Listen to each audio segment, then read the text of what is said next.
శనగపిండి అయితే బాగా జల్లిడి పట్టుకోవాలి. స్పూన్ పసుపు అయితే వేసుకుంటున్నాం, బియ్యం పిండి వేసుకుంటుంది, సోడా ఉప్పు అయితే వేసుకుంటుంది, కొంచెం సాల్ట్ అయితే. బ్యాటర్ అయితే ఇలా ఉండాలి.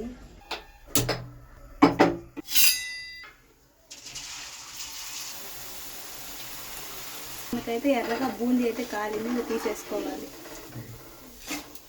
వేరుశనగ పప్పు అయితే వేయించుకోవాలి. కొంచెం అయితే బాదం పప్పు, కొంచెం అయితే బాదం పప్పు. ఏమండో ఇది విన్నారా?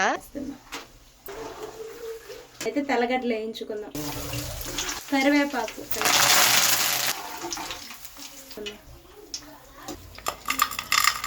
సరిపడినంత ఉప్పు అయితే వేసేద్దాం, సరిపడినంత కారం అయితే వేసేద్దాం. ఇవి అయితే కలిపేద్దాం. ఇప్పుడు సూపర్ ఉంది, అత్త చేసింది, మీరు కూడా ట్రై చేయండి, చాలా బాగుంది.